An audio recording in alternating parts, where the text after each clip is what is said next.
doživetja narave.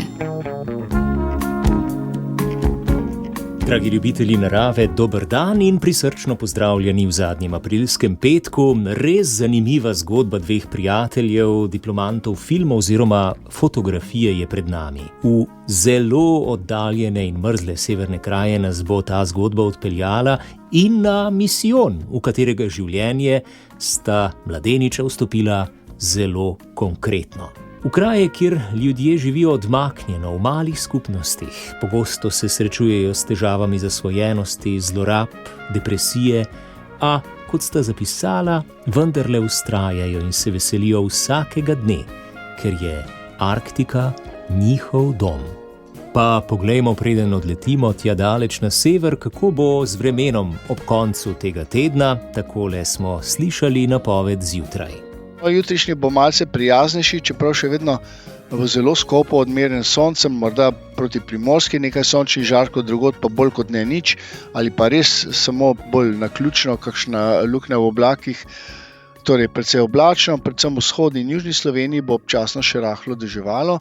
Pihal pa bo severni do severovzhodni veter, ki bo v vzhodnih krajih kar izrazit, druge malo manj, ampak ja, jutri bo, kot kaže, najbolj vetroven dan od teh naslednjih, vključno z današnjim. Pa seveda, ker bo, bi rekel, marsikje suho, pa tudi na vzhodu in jugu, kjer bo še občasno lahko rahel dež, bo tega manj kot danes, tako da bodo temperature malce višje, in sicer od 13 do 16 stopinj na Primorskem pa do 21. No, v nedeljo bo še za odtenek lepše, jasnilo se bo čez dan, pihal bo veter z vzhodnih smeri, na Primorskem pa zmerna burja.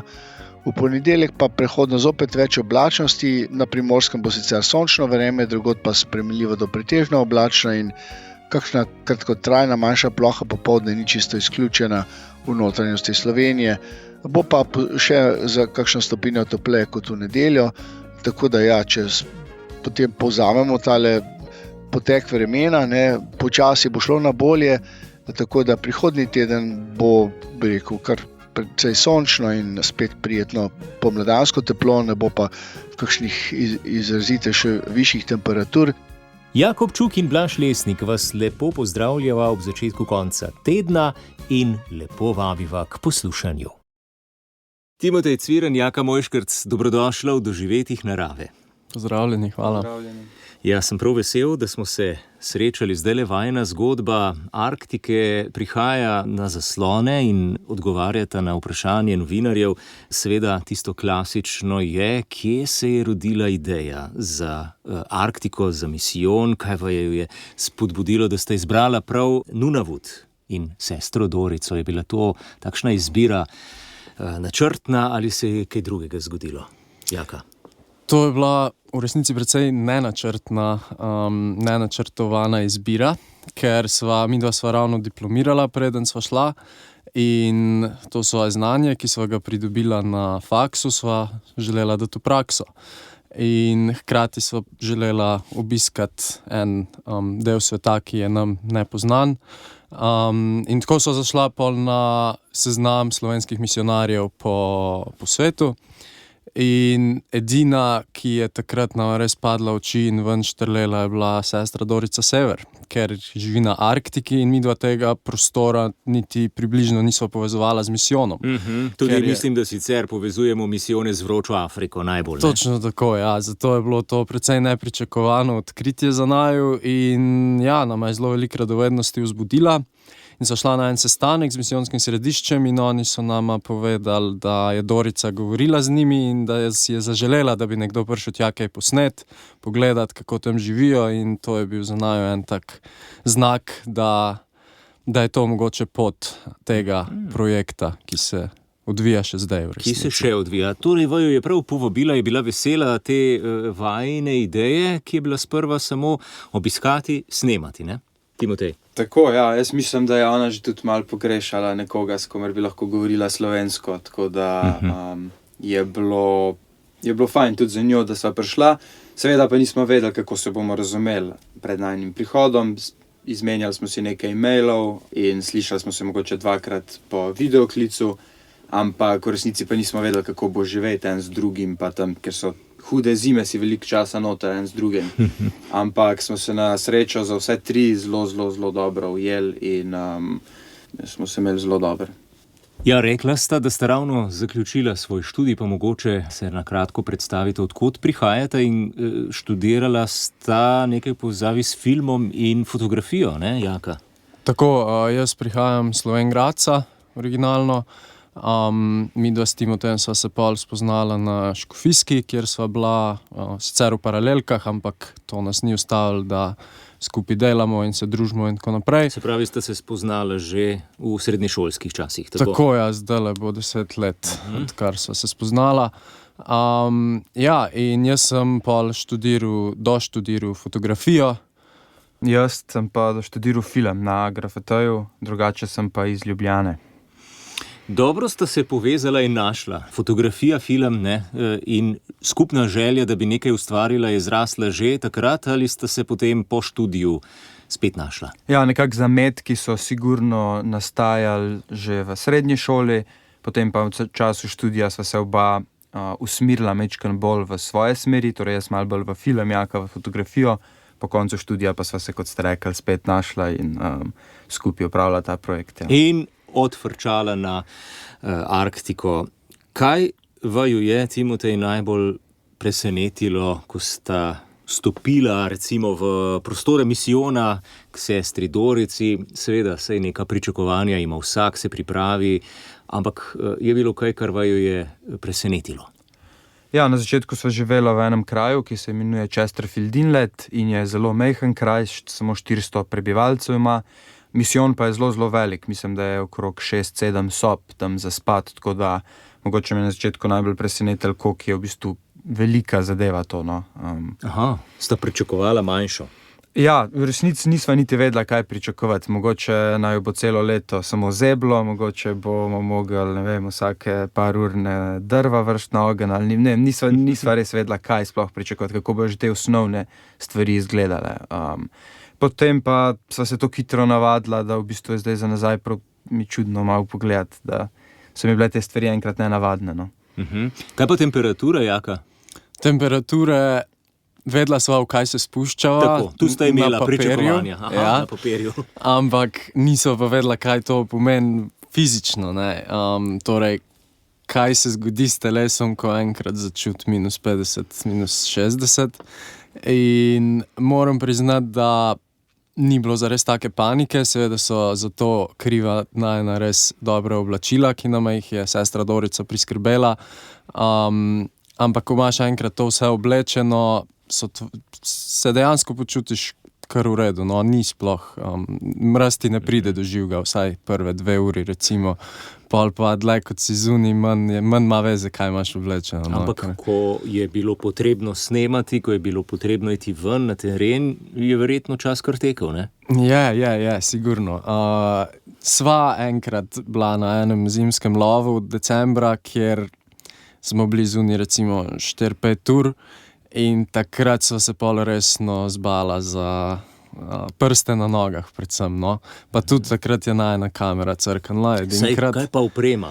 Ja, to je kar zanimivo, ker podatkov o tem, kako oprema deluje na internetu, torej v takem mrazu, na internetu ni veliko tega, ne, ker se pač ne snema veliko v takih pogojih in so mogla sama malo stestirati in dejansko sva bila kar pozitivno presenečena, no, ker oprema je kar v redu zdržala. Ekrani delajo slabš, baterije manj časa držijo, pa malo si omejen, ker imaš te velike rokavice na rokah, ne, in pol ne moreš teh nekih drobnih gumbkov pa tako. In v bistvu, kar je bilo najboljše to, da sva se pač samo menjala na vsakih 10 minut. Torej, en si greje roke in drug snema in pol nekako obrneva vloge. Tretji pa menja baterijo, a tretjega ni bilo. Tega pa ni bilo, ja. Ampak baterije zdržijo koliko časa?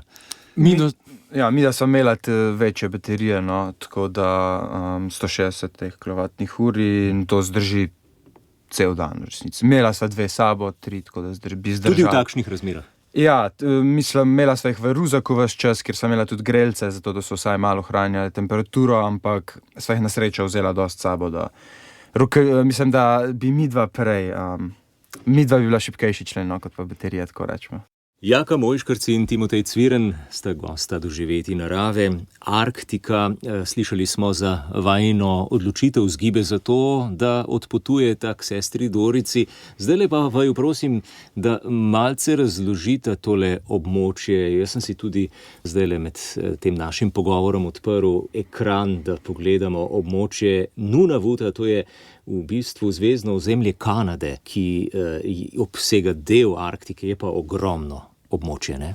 Tako, 2 milijona kvadratnih kilometrov, na katerem živi trenutno 40 tisoč ljudi, tako da je zelo redko poseljeno. Je pa to res najmlajše in največje območje oziroma teritorij Kanade, ki je drugače razdeljena, podobno kot Amerika, na province in teritorije. In vidva sta živela v misijonu sestre Dorice, kjer je to naselje tudi s takšnim imenom, kako se imenuje ta kraj?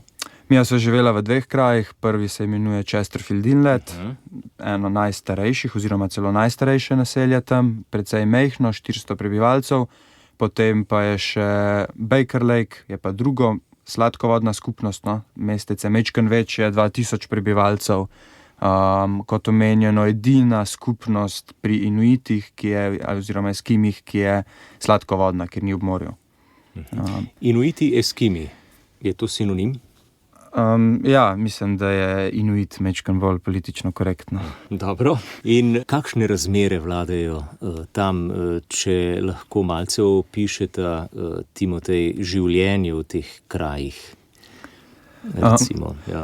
Ja, je precej drugačno, čeprav je samo temperatura to, kar je nižja, kar je drugače, ampak potem vpliva na vse stvari. Tam nimajo dreves, otroci recimo ne vejo, kaj točno drevesa so, čeprav zdaj, ko imajo internet, je to že malo drugače, ampak seveda ne more biti vodovodov, elektrika ni napeljana z juga, ker je to odročno, tako da morajo imeti svoje generatorje.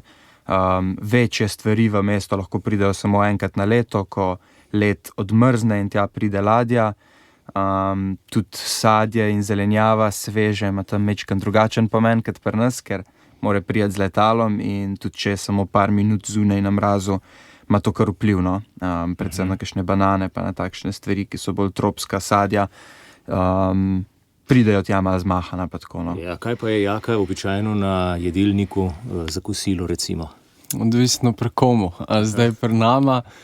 Trgovine drugače so tam precej spominjajo na naše zahodnjaške, vsaj po izdelkih se da dobiti čist normalno hrano, tako da sva si lahko kuhala to, kar nam je že znano, ampak kar se pa tiče njihove tradicionalne hrane, ki moram najprej povedati, da je pač, kar se kvalitete tiče, najboljša praktično, ki jo lahko dobiš, ne, torej kar si oni ujamejo sami, to pač je res vrhunske kvalitete, je pa to obsega od tjulnev do belug, to so kiti, pa pol do severnih jelenov, najrazličnejših rib in tako naprej. V glavnem paleta teh jedi, ki sva jih imela čast okusiti, je bila res precej široka in zanimiva. Pa domačini pogosto jejo to svojo hrano ali je že čutiti ta vpliv izdelkov, ki pridejo tja na različne načine pač v trgovine? Zelo močno se da čutiti ta vpliv, pač naša hrana, težko mogoče včasih zares rečeš hrana, ker je zelo, nima veliko hranilne vrednosti, recimo čipsi in podobno, in to se zelo prijel tam gor, pri Inuitih, in tega oni zelo veliko pojejo in popijejo ogromno gaziranih sladkih pijač, celo več kot vode po moji oceni. In na ta način se zelo čuti ta vpliv. Ampak po drugi strani pa recimo v lovu na severne jelene in tjulne in tako naprej imajo oni vedno zelo veliko ponosa in zelo radi hodijo. Tradicija verjetno. Ja, tako. In jo zelo radi tudi ohranjajo, so na to tako ponosni in Se pravi, mi zahodnjaki, ki pridemo tja, cenimo njihovo domačo hrano in vidimo v njej tudi vso kakovost, ki jo ima, ne? Eni bolj, eni manj, midva osebno se nama zdi, da je to sicer ena izmed redkih aktivnosti, ki jih še vedno dobro veže na to njihovo tradicijo. Vedno manj seveda, ampak ne glede na to pa je dobro, no, se nam zdi zelo dobro, da se to ohranja. Ker je to res ena izmed redkih stvari, recimo jezik se zelo hitro izgublja, nimajo sploh nekih takih simbolov, pa tudi ljubezen do živali in do narave recimo se je precej izgubila med njimi, ki pač čez zgodovino je bilo zelo pomembno, oni so zelo skoraj duhovno gledali na naravo in vse, kar iz narave pride, recimo od živali so porabili čisto vsak del in so jih skoraj nekako imeli za svete, zdaj pa nažalost temu ni več tako. No. Je drugače, vpliv je prinesel svoje. Se še gotovo kaj vrnemo na te zanimivosti in običaje, ampak zdaj me pa zanima to nadaljevanje zgodbe na misijonu sestre Dorice, namreč vidva sta prišla februarja lani, ne? Potem pa se je junija zgodilo nekaj, kar vaju je vrglo v ledeno vodo. Sestra Dorica je zapustila misijon. Zakaj? Ja, v bistvu je mogla si vzeti sobotno leto in se preseliti na jug, tam živeti 1 leto, vsaj s sestrami v skupnosti. In sta ostala sama na misijonu. Ja, to je bilo, imela sva že za veliko noč, za veliki teden, sva že ostala sama, samo za 1 teden, to je bilo tako malo pripravljalno obdobje za naju, ko je Dorica odpotovala v njen drugi misijon, v tista 2 kraja, o katerih sem prej govoril, sta v bistvu 2 njena misijona, ker je na severu premalo misionarjev in potem si morajo razdeliti, tako da imajo nekateri 2, nekateri celo 3 misijone, za katere skrbijo in potem živijo v enem in obiskujejo po potrebi drugi misijon. Tako da že takrat sestra Dorica naj jo zapustila in sva sama nekako vodila te obrede velikega tedna, kar je bilo precej zanimivo za naju, no, sploh ker sva začela res z največjim krščanskim praznikom. Potem pa 1 mesec kasneje je pa tudi sestra Dorica odšla in mi sva ostala gor sama v misijonu in potem, ko je prišlo poletje, se je celo tako zgodilo, da sva živela vsak v svojem kraju, jaz v Baker Lakeu, Jaka v Chesterfield Inletu in tako preživela v bistvu 2 meseca, vsak v svojem misijonu 300 km narazen in tam skrbela za misijon kot hišo in seveda vse ljudi, ki tja pridajo, večerne molitve, nedeljske molitve smo imeli in potem... Dobro, oprosti, samo to me zanima. Skrbela sta za vse to, ampak torej že za veliko noč sta morala poskrbeti za praznik. Kaj to pomeni, Jaka? Ja, midva sta se mogla prvo Dorica je, moram priznati, zelo dobro pripravila na vse te obrede, ki pač vsak dan ima svoje specifike in tako, ne. In sva mogla to dobro izvaditi prej in tako naprej. In sta vodila obred? Tako, sva vodila obred. Na srečo tudi pričakovanja ljudi niso bila previsoka za naju in se mi zdi, da čist korektno upravila svojo nalogo, so bili ljudje zadovoljni in tako. Kaj pa jezik? Ja, mi da sva imela to srečo, da nam je bilo oproščeno, da sva te obrede vodila v angleščini, sestra Dorica pa se je naučila tudi njihov tradicionalni jezik, oziroma, ki se imenuje Inuktitut. Inuktitut? Inuktitut, ja, ki v prevodu pomeni jezik ljudi, ker oni so bili tam edini ljudje in potem so bili pa še živali, ki imajo svoj jezik, zato se imenuje Inuktitut, ja. Inuk je človek. In potem je bil še živalski jezik. Potem so še živalski jeziki, ja. In vama so oprostili angleščino, se pravijo tudi domačini, saj toliko poznajo, da razumejo osnovne besede. Ne, oni v resnici govorijo angleško, ja. Zdaj je to kar zanimiv odnos, ker starejši, torej starešine, recimo ljudje, ki so bili rojeni v iglujih, oni angleščine praktično ne znajo, ne. Ker jih pač v primeru, da niso bili v rezidenčni šoli ali pa da so pozabili pa tako naprej, pač angleščina nikoli ni prišla do njih, medtem ko otroci ni veliko spodbujanja, da bi se jezik ohranil in zato otroci znajo par besed, tako da jih malo mečejo v stavke, ampak da bi pa tekoče govorili Inuktitut, pa sigurno ne. Se pravi, med seboj domačini danes govorijo angleško? Tako, ja, angleško. In pol se zgodi zanimiva zadeva, ker vnuki in njihovi stari starši med sabo sploh ne morejo komunicirati, ker pač ne znajo istega jezika, ne.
Poslušate pomladna doživetja narave.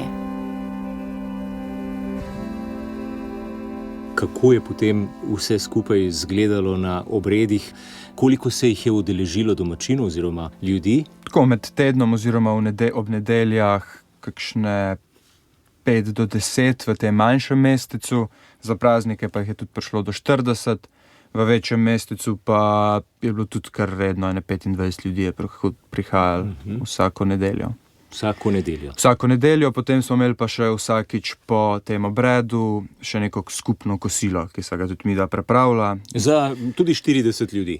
Ja, kolikor jih je bilo, sva vedno naredila malo večje količine, tako tudi če je ostalo, so ljudje z veseljem vzeli domov, da so se ljudje lahko tudi malo še podružili med sabo in pa da so dobili en topel obrok, kar je tudi tam kar pomembno. In se pravi, takrat, ko sta živela ločeno, sta za vse to poskrbela vsak sam, sta imela kakšne pomočnike na misijonu ali sta bila odvisna samo od sebe? Jaz osebno, jaz sem bil v Chesterfield Inletu, to je tam manjši kraj, sem bil bolj ali manj sam zadolžen za te stvari, ampak ne morem reči, da je mi to ful velik problem predstavljal. So bile pa pol ene stvari zraven, ki so pol bile malo bolj čudne mogoče in je bilo malo težko za njih poskrbeti, recimo kakšen pogreb, pa tako. Je bilo pa malo izven scenarija, če lahko tako rečem. Zanimive izkušnje. Zanimivo. Kaj pa Baker Lake, tudi priprava otrok na prvo obhajilo? Tako, to je bilo potem, ko sva se že skupaj, ko sva se združila in skupaj prišla v Baker Lake, sva 3 mesece pripravljala 5 otrok na prvo obhajilo. Velik izziv. Je bil precej velik izziv zaradi tega, ker ti otroci, tam v Chesterfield Inletu so otroci hodili več let k verouku in potem na koncu so imeli še prvo obhajilo. V Baker Lakeu pa prej ni bilo nobenega v cerkvi in zato otroci niso hodili v cerkev, veliki in jih je bilo treba naučiti praktično vse, tako da prvi mesec smo se učili samo, kako se pokrižati, potem pa kaj je cerkev, kaj se sploh tam dogaja, kdo je bil Jezus, kakšno je bilo njegovo življenje. Treba pa je biti seveda pozoren, ker ti otroci imajo majčkeno drugo predstavo o svetu kot pri nas, tako da recimo, ko govoriš o Jezusu, ki je na osličku se prevažal okoli, je treba majčkeno prilagoditi in jim povedati, da je tam svet zgleda majčkeno drugače kot pri njih. Aha. Pa mogoče unesti kakšnega medveda v zgodbo? Ja, tako je bilo treba se malo znajdeti. Kako so otroci sprejeli vajino prisotnost in tudi to, da ste jih pripravljala, učila, da ste bila z njimi? Dobro, sta mlada, verjetno je to prednost, pa vseeno, sta iz povsem drugega sveta, ne? Ja, na začetku je bil sigurno izziv, ampak bistvo za naju je bilo tudi, da otroke poleg tega jih pripravlja vsebinsko na prvo obhajilo, da se oni počutijo varno in prijetno v cerkvi.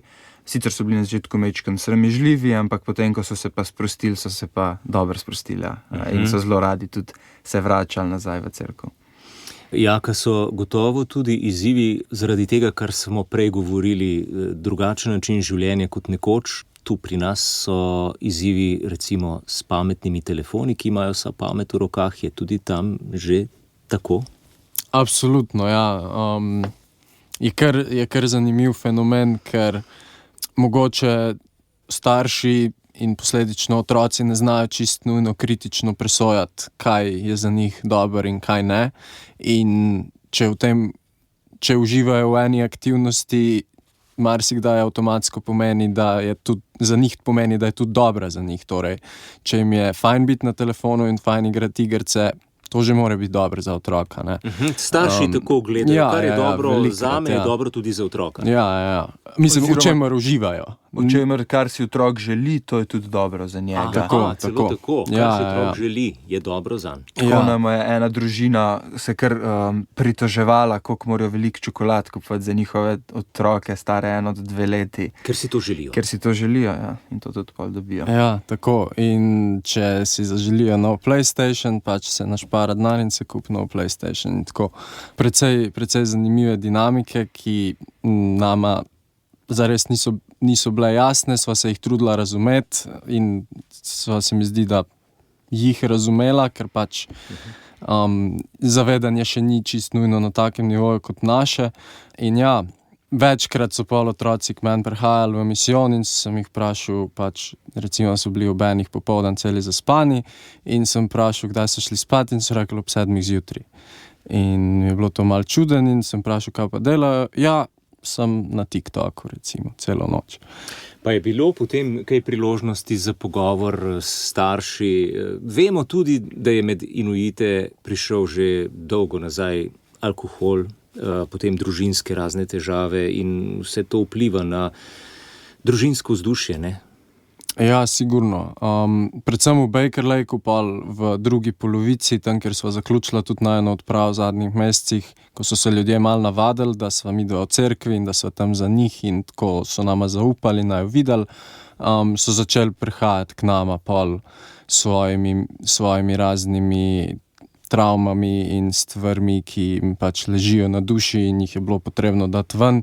In sva nekako zelo spoštovanjem in hvaležnostjo sprejela to nalogo, ker ja, to so zelo težke stvari in marsikdaj sva zvedla, da sva bila prva in edina človeka, ki so jima te stvari zaupali.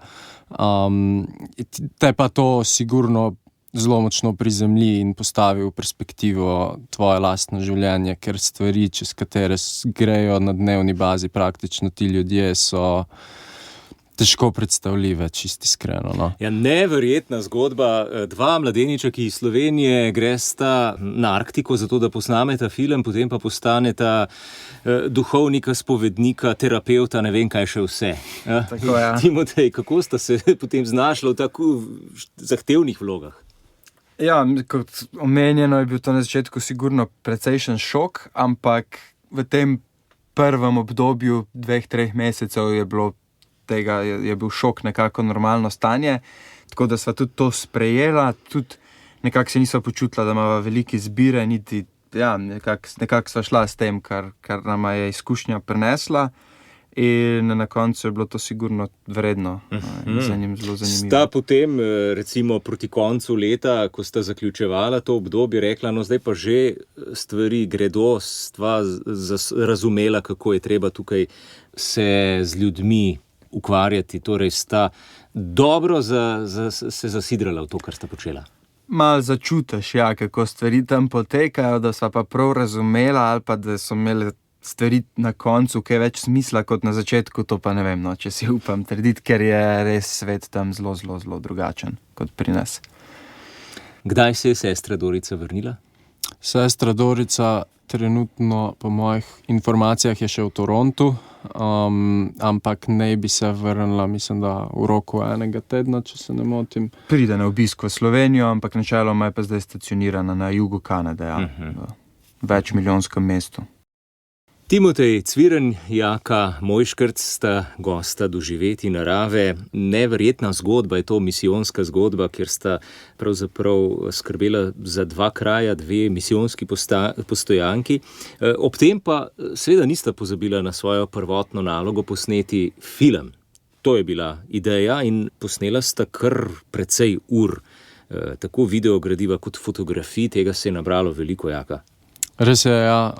Sabo so domov prinesla 143,5 ur materijala, videomaterijala, poleg tega 10,000 fotografij, ki so na različnih medijih, od analognega do digitalnega. Ob tem vsem pa sva seveda vsak dan še pisala dnevnike in tako da je za pregledati še 600 strani približno tega. Napisanih na računalnik. Tako, ja, na računalnik. Kako pa sta usklajevala vse to? Zdaj smo slišali o vajenem misijonskem delu, ki ga ni bilo malo, in izzivih, potem pa snemanju in pisanju dnevnika. Dan ima pač 24 ur. Ja, urniki so bili sigurno kar polni. Na začetku sva si vzela še veliko knjig s sabo, sva pričakovala to, pa res tam bo imela veliko časa za kakšne premisleke in tako poglabljanja, ampak potem je bilo to leto minilo zelo, zelo, zelo hitro, no. Vse stvari tam. Tudi dnevi so bili, vsak je bil majčkeno drugačen, vsak dan se je zgodil nekaj nepričakovanega in je tudi časno zelo hitro minil. Ampak sva nekako uspela usklajevati in je bilo tudi dovolj časa za vse. No. Prizori, trenutki ob snemanju sta ujela kaj takega, kar vaju je tudi presenetilo oziroma navdušilo, pokrajina, trenutki, Jaka?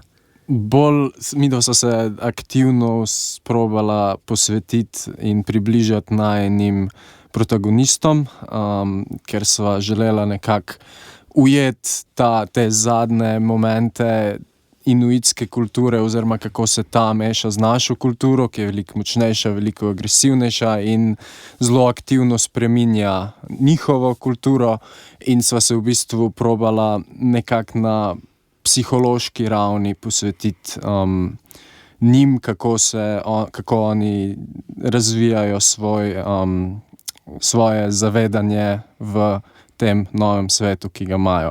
Tako da praktično vsak snemalni dan, ki sva ga pri njih upravila, torej snemala sva eno družino, zelo veliko fascinantnih momentov je bilo, ki si jih v našem svetu zelo težko predstavljaš. No? Ko sva res necenzurirano lahko praktično na dnevni bazi opazovala to družino, kako živi, kakšne ima navade, kakšne ima odnose med seboj in tako naprej. In to je bil v resnici en izmed bolj zanimivih in bolj povednih aspektov najine celotne odprave. No. So imeli kaj proti, da sta bila s kamero med njimi? Mislim, Mija sa kamero tudi počasi uvajala, tako da kakšen mesec je to trajalo, zato da so se tega navadili, in te glavni liki, ki so jih snemala, niso imeli nobenega problema. So bile pa kakšne najstnice, sestre od tega glavnega junaka, ki sva ga snemala, se jih je včasih mogoče so malo omenile to, ampak jih tudi ni zares zmotilo. Torej nastaja zdaj zgodba, ki je ključna pri enem takem filmskem projektu. Sta jo imela že prej izrisano ali se je odvijalo vse skupaj sproti? Večina se je odvijala sproti, no. Z nekimi idejami sva sicer prišla tja gor, ampak ne moreš vedeti, kaj točno te bo tam čakalo oziroma kakšne ljudi boš spoznal. Ampak mogoče najbolj nepričakovan del zgodbe je bil ravno ta o nama, kako sva se midva znašla tam.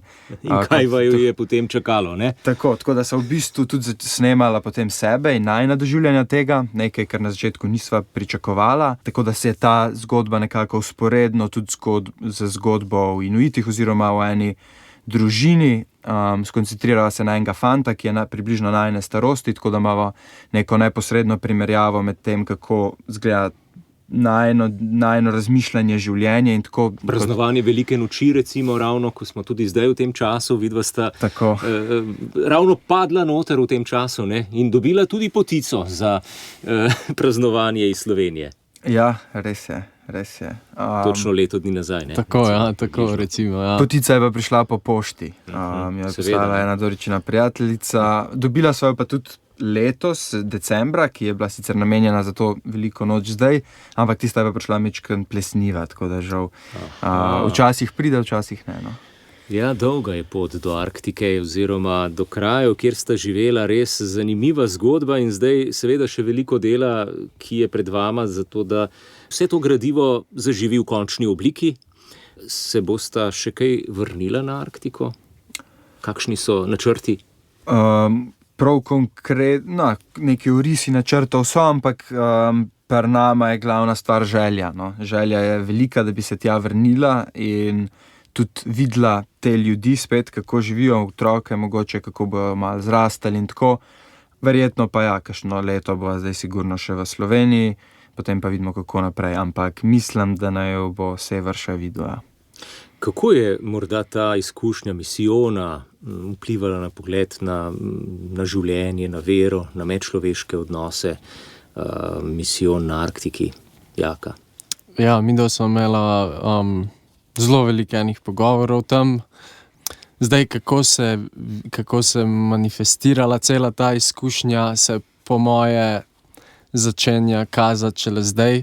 Počas, ko se to znanje, ko se te informacije in izkušnje, ki so jih tam pridobila, pretvarjajo dejansko v znanje, ampak zame osebno je bila to kot neka iniciacija v odraslo življenje, bi lahko rekel, in se mi zdi, da če sem šel v to izkušnjo še malo kot otrok, do neke mere sem ven prišel, se mi zdi, da veliko bolj zrel.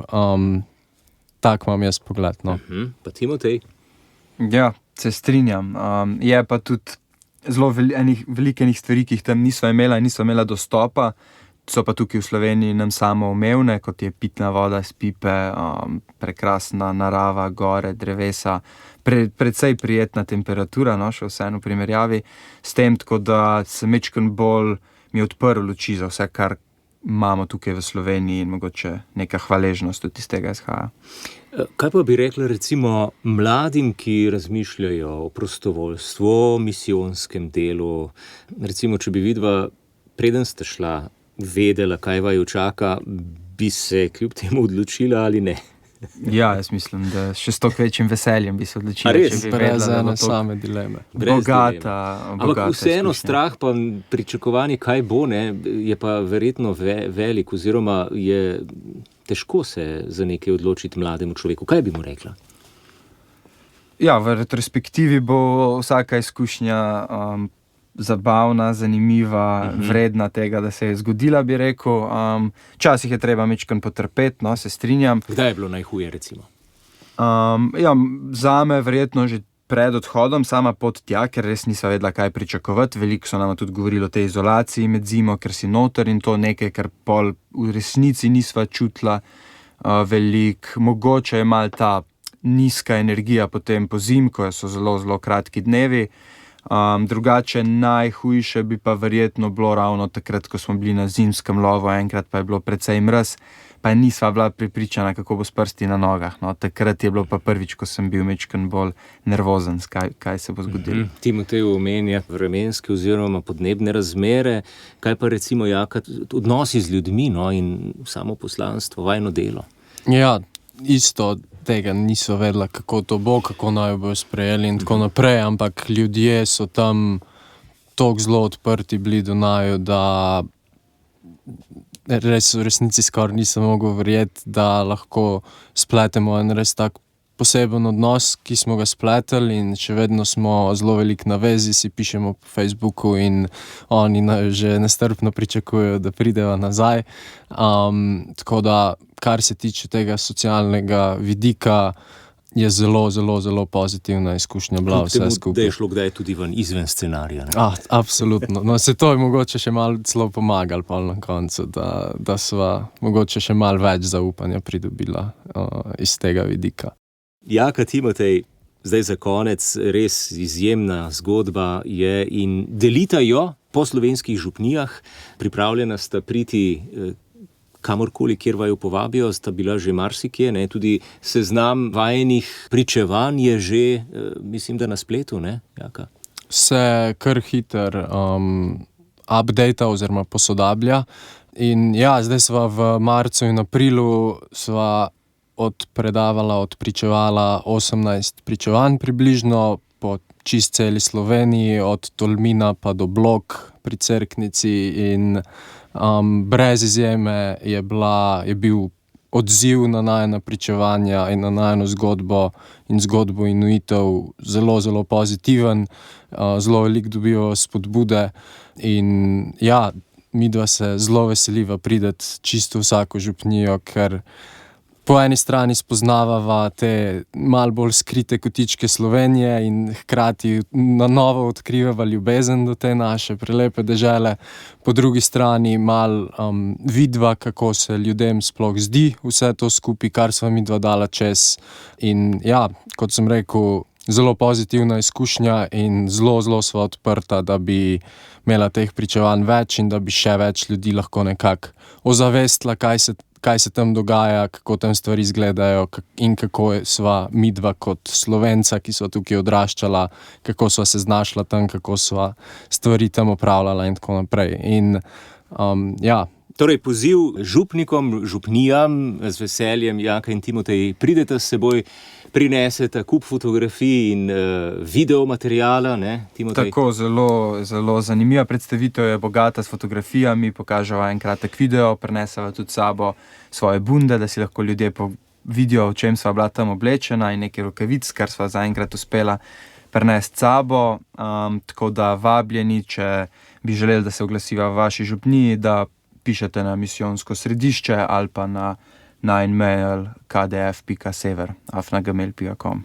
To je res preprosto, kdf.sever@gmail.com. Sicer pa danes poiščemo hitro tudi prek vajinih imen seznam pričevanj krajev in kontakt. Timotej, Jaka, hvala lepa, ker ste se odzvala in naj bo to vajino pričevanje čim večkrat, v čim več krajih po Sloveniji slišano s to neverjetno zgodbo. Naj dobro uspe tudi film, ki ga bomo z veseljem prišli pogledat. Najlepša hvala. Najlepša hvala, ja. Ob koncu današnjih arktičnih potepanj pa poglejmo še v slovenske hribe s pomočjo zadnje aprilske številke Planinskega vestnika. Z nami bo članica uredniškega odbora Zdenka Mihelič. Prelistajmo novo številko Planinskega vestnika. Lep pozdrav na radio, prav vsem vam skupaj, poslušalkam in poslušalcem iz uredništva Planinskega vestnika. V letošnji aprilski številki naše in vaše najrevije Planinski vestnik je tema meseca Strah v gorah. Strah je naš življenjski sopotnik, neotipljiv kot naša senca v naši zavesti in globoko v podzavesti. Koliko obrazov strahu smo spoznali v gorah? V mini anketi o tem, česa nas je najbolj strah v gorah, smo dobili 147 odgovorov in med vsemi je največ odgovorov požil strah pred nenadno spremembo vremena. Kateri strahovi še sledijo, ter zakaj se sploh pojavi strah in kako najti ravnotežje med odsotnostjo in prisotnostjo strahu, pa najdete v tej številki Planinskega vestnika. Intervju je tokrat s preprosto najboljšo športno plezalko na svetu, Janjo Garnbret, dvakratno olimpijsko zmagovalko v športnem plezanju.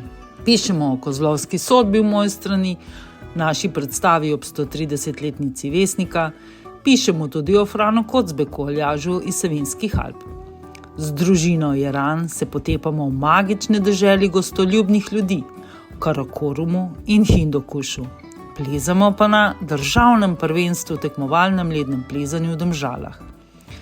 In v rubriki Z nami na pot vabimo vas v nizke ture, na 4 turno-smučarske ture. In sicer na Kleiner Königstuhl, 2254 metrov visoki vrh, na Grajm, 2474, Kleiner Pleißlingkeit, 2417 metrov, in na Schöderhorn, 2475 visoki vrh. Sledijo stalne rubrike: kolumna, tokrat o težji lahkotnosti, vzgoja o orientaciji v hribih, pa seveda tu sta tudi literatura in planinska organizacija. Iz uredništva vam želimo zares prijetno branje Planinskega vestnika ter srečno, varen korak na vseh vaših poteh. Lepe praznike!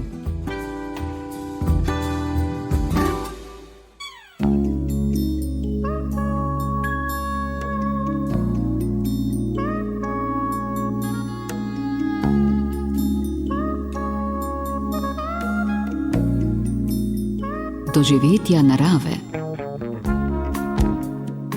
Pripotovali smo do konca. Če vas je, spoštovani, zgodba Timoteja in Jake navdušila, še enkrat povabilo, lahko ju povabite. Z veseljem pričujete o svojem letu vodenja misijona na Arktiki. Takole sta zapisala v svojih izkušnjah pričevanj: začela sva v Lučinah, nisva imela pojma, ali bosta prišla 2 človeka ali 150 ljudi, ali sva dovolj dobro pripravljena, ali je sploh zanimivo, se bodo med pričevanjem ljudje jokali, se smejali, bodo zdolgočaseni na telefonih. Prvo pričevanje sva opravila, nato drugega, tretjega in tako naprej, z vsakim sva malo bolj suverena in sproščena. Pomen in teža najinih prizadevanj pa se seveda pozna šele v povratnih informacijah. Trudiva se biti kar se da iskrena, zanesljiva pri podajanju informacij, ki so drugače dostopne malo kje. Hkrati pa je celotna predstavitev podprta z bogatim video in fotomaterialom, ki poslušalca še dodatno posrka v to neznano okolje. Še enkrat sporočam kontakt, dosegljiva sta na kdf.sever@gmail.com. Lep konec tedna vam želiva Jakob Čuk in Blaž Lesnik. Varen korak povsod in srečno do prihodnjega petka, ko nas že čakajo zanimivosti nočnega neba.